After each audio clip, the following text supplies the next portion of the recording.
Bien, donc je me présente, Monsieur François, prénom Jean-Jacques. J'ai 75 ans bientôt, 55 ans d'enseignement de judo. Un des premiers présidents de la Ligue de Nouvelle-Calédonie, qui a été Monsieur Henri O'Connor. Monsieur Henri O'Connor a été l'instigateur, ainsi que mon père, ainsi que mon frère aîné, ainsi que Monsieur Anglès, qui était à l'époque le directeur de la direction de la jeunesse et sport, à la mise en place des statuts de la Ligue de judo. Cette mise en place des statuts a été assez longue, assez laborieuse, parce que c'est vrai que c'était assez compliqué. Et donc nous avons eu la chance, le bonheur que ces statuts aient été acceptés par la Fédération française de judo, et que donc M. O'Connor a été le premier président de cette Ligue de Nouvelle-Calédonie. Sur cette Ligue de Nouvelle-Calédonie est venu un monsieur qui a créé le judo en Nouvelle-Calédonie, qui s'appelle monsieur Robert Cagliero, qui a été le fondateur du judo en Nouvelle-Calédonie. Mon père l'a suivi parce qu'il s'était lié d'amitié avec Robert, et donc mon père a été un peu piqué au virus judo, par le biais de M. Robert Cagliero. M. Henri O'Connor a été ceinture noire de judo. C'est un médecin de sa profession, et bon nombre de compétitions qui avaient lieu en Nouvelle-Calédonie, c'était des compétitions qui étaient offertes par M. O'Connor, qui étaient des compétitions exclusivement aux ceintures noires et qui étaient très prisées par les judokas de l'époque. M. O'Connor a monté cette ligue de judo en partenariat avec donc M.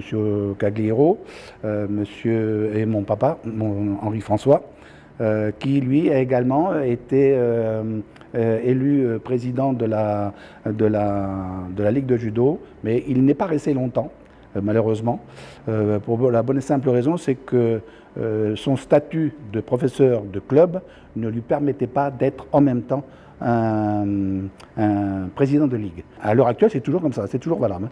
Un directeur technique de club ne peut pas être élu président. Il est obligé de démissionner de son poste pour se faire élire président. Mais il ne peut pas cumuler les deux fonctions en même temps. Ça, c'est pas possible. C'est pour ça qu'il a été obligé de démissionner, malheureusement.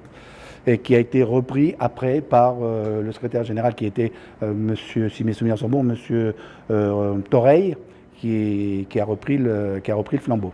Le fait que ces personnages aient eu l'envie de créer cette ligue, c'était pour le bien-être des athlètes de judo, mais c'était surtout pour que le judo progresse et qu'on puisse faire venir de métropole des gens, des formateurs, pour faire travailler les compétiteurs locaux. Et on a eu vraiment des très bons résultats avec ces gens. Et ça a permis au judo calédonien de progresser énormément. Donc merci messieurs O'Connor, mon papa, et puis autres.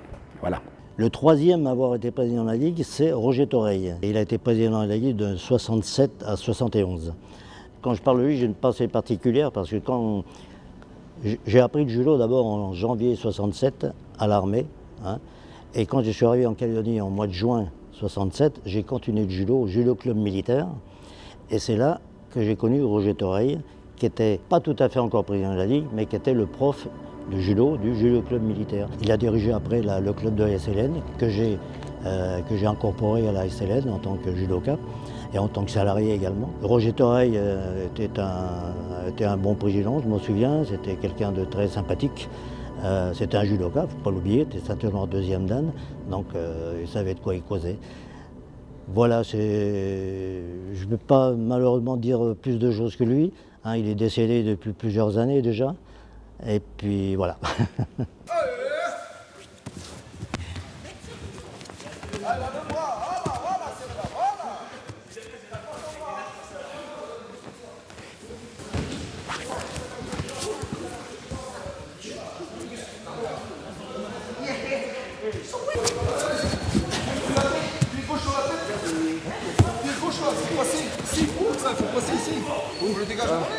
Je m'appelle Romain Pavlak, je suis marié, père de 3 enfants, dont un judoka, dont le fils aîné a été judoka, champion de Calédonie, champion des Océanias, junior à Papette. Et j'ai été président de la Ligue de judo à peu près environ 3 ans, de 88 à 91 en gros. Le judo calédonien à cette période, je suivais un peu ce qui se faisait avec M. Vendange, etc. Et j'étais plutôt speaker pendant une certaine partie de présidence de M. Vendange, c'est-à-dire que je dirigeais au micro les combats, etc., que j'annonçais les combats, et j'étais plutôt ça. Quand M. Vendange est parti, comme je le connaissais bien et je connaissais William Letiers qui était trésorier, que je connaissais Pierron, et comme j'avais mon fils à la JK avec les François, etc., il m'avait demandé si je voulais être président de la Ligue. Bon, j'ai donné mon accord. Je n'avais pas de motivation particulière. Disons que j'aimais bien d'être avec les jeunes, etc. Et j'aimais bien voir progresser les jeunes et faire surtout aussi faire parler du judo dans le territoire. Parce que j'estimais qu'on n'en parlait pas beaucoup et pas assez. Les objectifs au départ, et toujours pendant mon mandat, ça a été de faire parler le judo en Calédonie, dans les journaux, surtout dans les journaux, dans la France, dans les nouvelles calédoniennes, etc. Et d'amener les jeunes le plus possible sur le tatami, qui permettait aux jeunes de sortir, de se rencontrer et de se faire des amis ailleurs que dans leur club avec d'autres judokas. Il y avait aussi l'espoir d'amener au championnat de France. C'est ce qui est arrivé, qu'on a envoyé des jeunes, 4-5 jeunes au championnat de France en 88, dont Laurent Caléja, qui était parmi les sélectionnés et qui a permis à Laurent Caléja de rentrer au TBO d'Orléans l'année d'après et d'effectuer la carrière qu'on sait maintenant. C'est ce qui a permis après, malgré tout, d'enclencher des Calédoniens, d'aller en France, etc. et qu'on retrouve un petit peu partout. Mais après, à part Alexis Mathieu, qu'on en parle, mais les autres, c'est de temps en temps, et ça, je regrette un petit peu. Même pour leur notoriété, etc., c'est bien d'en parler. Oui, une anecdote. C'est à Guam pendant le stage. En août 90, quand on m'a demandé de faire un discours à Guam. Il y a eu une réunion de tous les judokas qui ont participé à ce stage et là-bas on ne parle qu'anglais. Moi, je ne sais pas un mot, traître mot d'anglais. Et ça a été épique, mon discours. Parce qu'il a fallu prendre Jean-Christophe Nasseri comme interprète. Et lui aussi, bon, ils sont jeunes, l'anglais, c'était pas forcément la tasse de thé de tous les jours. Et les gens, les Australiens, les Anglais et Néo-Zélandais, Fidjiens, tout ça, ils ont compris, mais pas forcément tout. Voilà, ça a été un peu folklorique pour les 50 ans des nouvelles. Et le journaliste est venu ici, il m'a posé des questions, il me dit vous avez des extraits? Puis j'ai montré un extrait, je ne sais plus quel jeu, machin, et il regarde, il me dit mais il y avait même des photos porno. Ah non, arrête. Des photos porno qui présentaient. Ben je dis oui, voilà. Arrête.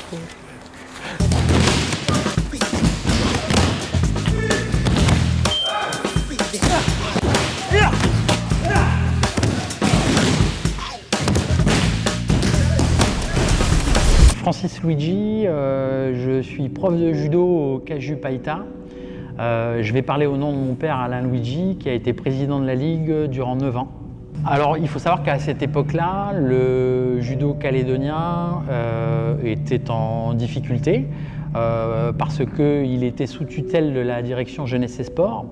Et à la demande du président de la du CTOS et du directeur de la DJSNC, mon père s'est porté candidat à la présidence de la Ligue de judo. L'objectif de ce mandat, ça a été de développer l'activité judo, comme vous pouvez vous en douter, par la venue de plusieurs cadres techniques de la Fédération française de judo et la mise en place d'examens de type brevet d'État et de formation à destination des enseignants.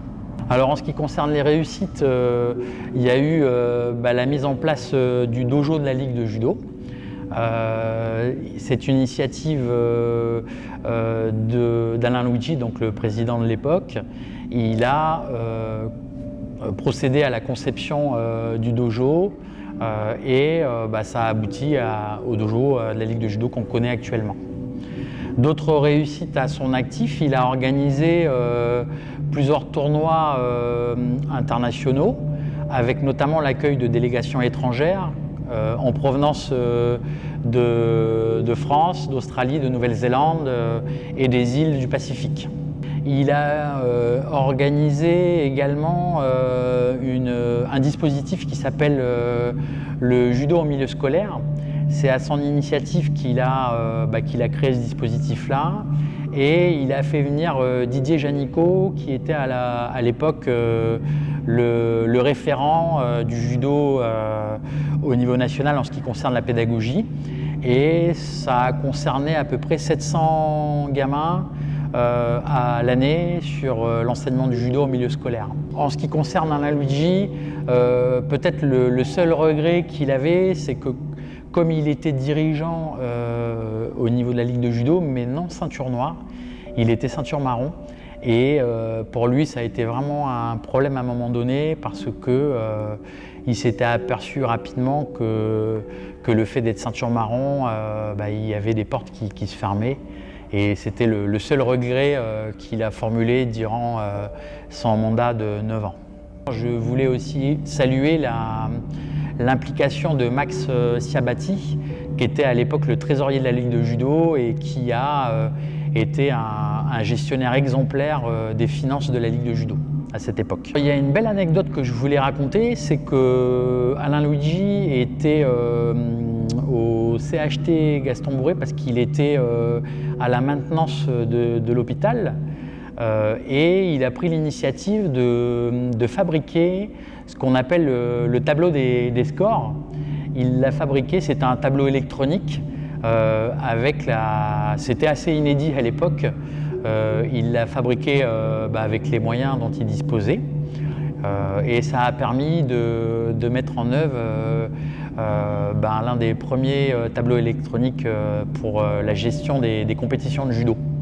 À notre jeunesse qui pratique le judo, il faut croire en ses rêves, il faut pratiquer le judo avec des objectifs certes de compétition, mais pas que. Tant qu'on met au fronton de notre discipline l'épanouissement de l'enfant, j'ai envie de dire que il faut accrocher la discipline judo et puis il faut être dans le partage autour de cette discipline judo, quoi.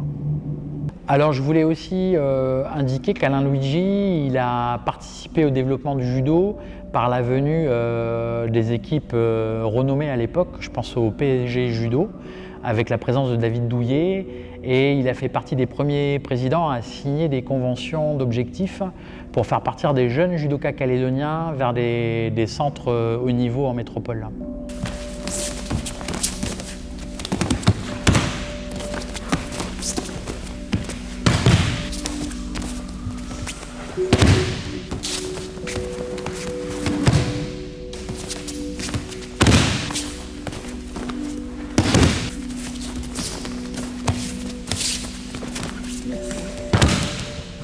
Je m'appelle Roland Piron, je suis né à Paris, en 3e arrondissement, il y a 73 ans, puisque c'était le 10 septembre 1948.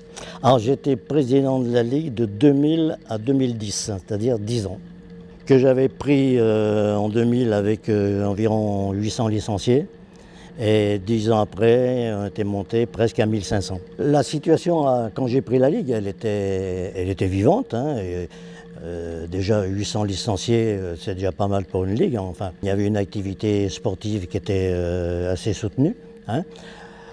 j'étais amené à me présenter au président de la Ligue. C'était d'abord parce que à cette époque-là, beaucoup de personnes m'avaient demandé de me présenter aux élections pour amener, comme on dit souvent, un peu de sang neuf dans la direction, dans l'exécutif de la Ligue de judo. Et puis j'avais aussi à l'époque des idées à mettre en pratique pour développer encore plus le judo qu'il ne l'était à l'époque. Voilà, c'est les deux principales raisons qui m'ont amené à devenir président. Voilà. D'abord, développer le nombre de licenciés, c'est-à-dire développer le côté sportif du judo. En ouvrant des clubs, donc automatiquement, ça amène des licenciés en plus. Donc, amener quelque chose de nouveau, une vision nouvelle dans l'activité sportive de notre discipline, de nos disciplines, parce qu'on parle judo, mais on parle aussi de disciplines associées, il ne faut pas l'oublier, comme le kendo, le aikido. L'objectif était de permettre de lancer le judo en brousse, parce qu'à l'époque, le judo s'arrêtait à la fois. Donc développer le judo sur la côte ouest en organisant des tournois de judo en brousse, sur des lieux où un club venait de s'implanter, où serait possible de s'implanter si on montrait aux gens de la région ce qu'était le judo.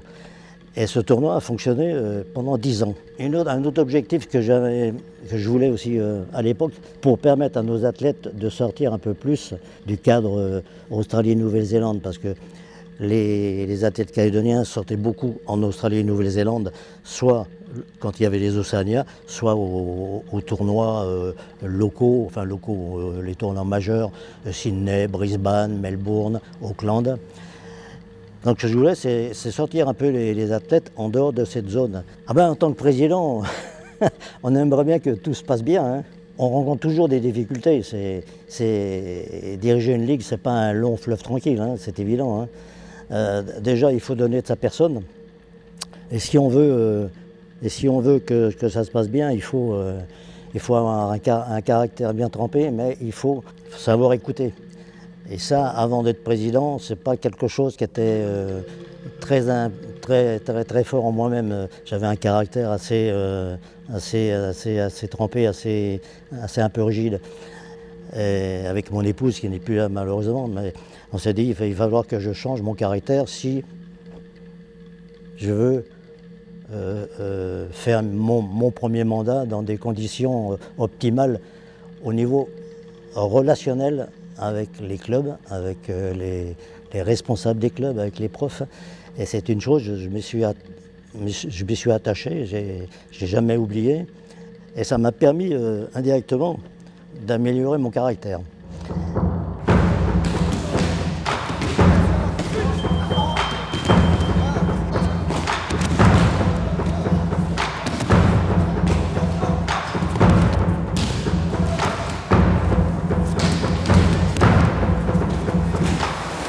Alors moi c'est Alain Le Breton et j'ai 66 ans. Et ce que je fais dans la vie, en ce moment, je poursuis, j'ai fait la marine, des trucs comme ça, et je poursuis sur les navires et je m'occupe des minéraliers, du minerai, etc. Je travaille en fait pour des grosses boîtes qu'on appelle les P&I, qui ne sont pas en Nouvelle-Calédonie.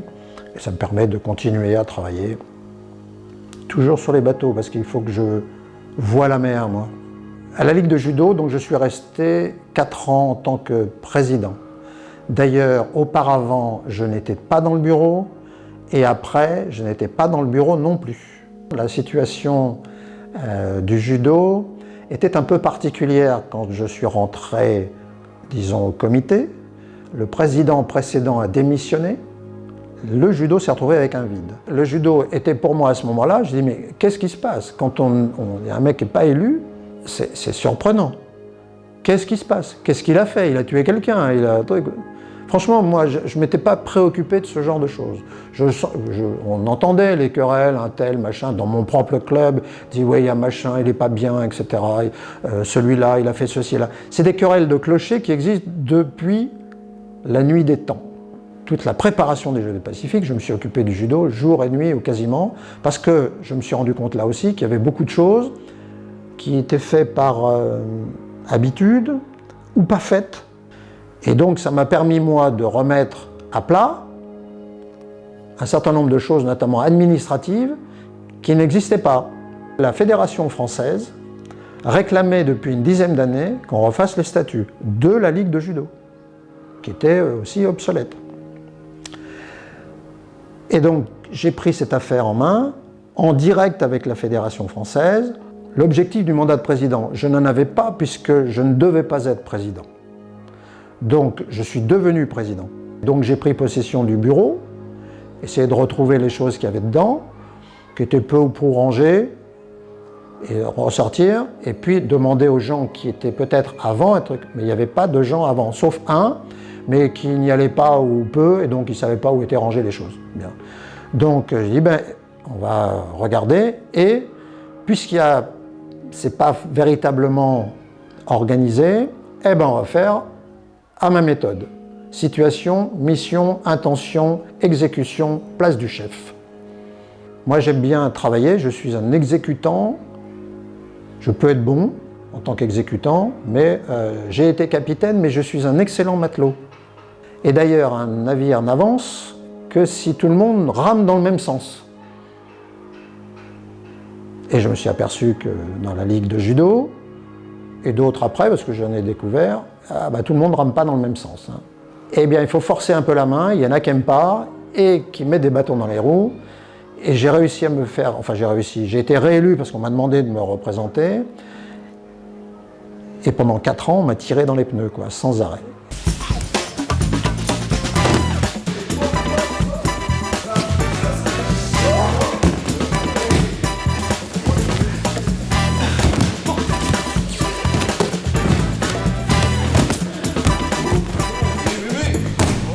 Je m'appelle Myriam Beaumont, je suis présidente de la Ligue de judo de Nouvelle-Calédonie depuis 2 ans maintenant. Donc le judo, avant que je sois présidente, était principalement axé sur le développement du haut niveau, donc une attention toute particulière sur ce domaine-là, et peut-être un peu un oubli de ce qui fait le judo, c'est-à-dire de tous ses licenciés dans leur globalité.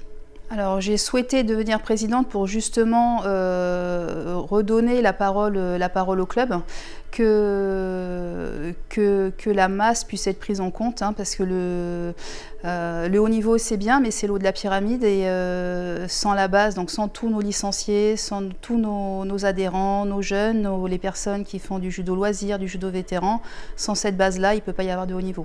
Les motivations, c'était ça, c'était d'élargir le spectre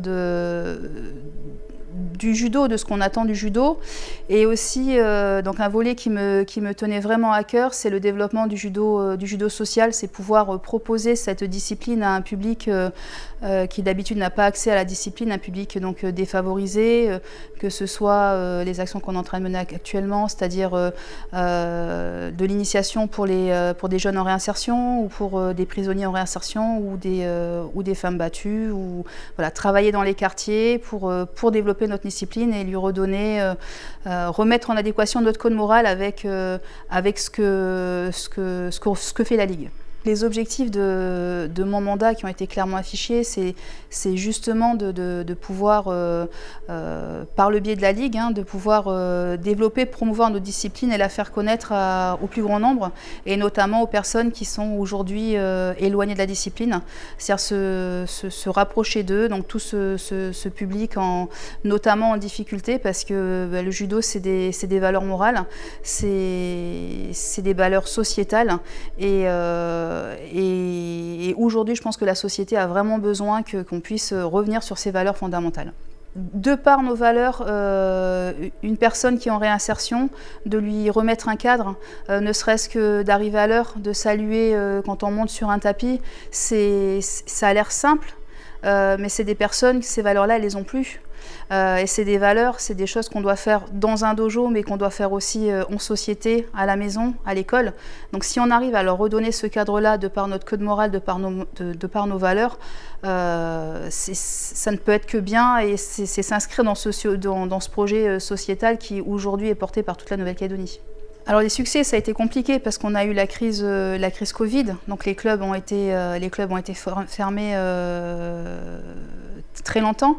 Donc de mettre en place des actions, ça a été compliqué, mais un des succès, ça a été justement cette relance, aider les clubs à relancer leur activité, aller chercher les jeunes, maintenir l'activité aussi, c'est-à-dire que quand les clubs étaient fermés, on a quand même essayé d'aider pour que se mettent en place des systèmes d'entraînement à distance. Donc là, on reprend tranquillement. On a des jeunes qui partent sur les championnats de France dans 2 semaines, donc ça, c'est une réussite. On a pu mettre aussi un projet en place, moi qui me tenait vraiment à cœur, c'est par rapport aux jeunes de Marie qui s'étaient fait expulser de leur île. On a pu mettre une action, une journée Noël pour ces jeunes, c'est-à-dire que ces jeunes qui étaient dans leur cité, on a été les chercher, on les a emmenés au dojo, on leur a fait un cours de judo, ils se sont mélangés avec d'autres enfants, ils ont eu un goûter, tous les clubs de judo se sont associés pour leur offrir des cadeaux. Donc ça, c'est une réussite, ça c'est de voir et c'est en ça que je milite, c'est ouvrir le judo à tout le monde, voilà, que ça devienne faire aimer notre discipline. Moi, c'est quelque chose qui m'a marqué, c'est que le judo calédonien était prêt à avoir une femme à sa tête, voilà, étant la première femme présidente. Voilà, c'est pas une anecdote, mais c'est quand même quelque chose qui me touche et qui me fait dire que le judo suit le mouvement de la société. On évolue, on n'est pas figé. Et voilà, là, on était prêt à avoir une femme à la tête de la Ligue. C'est vrai que c'est un monde très masculin. Au niveau des licenciés, on n'a que 25% de féminines. Et voilà, qu'on me fasse confiance, qu'on croit en moi, c'est... Je ne vais pas dire que j'étais surprise, mais voilà, c'était déjà une petite réussite. Même si je ne suis pas féministe, c'est quand même quelque chose qui me dit que voilà, on est prêt à changer, on est prêt à avancer dans notre diversité. Le respect, l'amitié, on a besoin de tout le monde pour avancer. Donc voilà, moi j'en appelle aux clubs, aux adhérents, aux parents, aux professeurs pour qu'on avance tous dans le même sens et pas forcément pour nous, pour nos enfants, pour faire connaître et rayonner nos disciplines.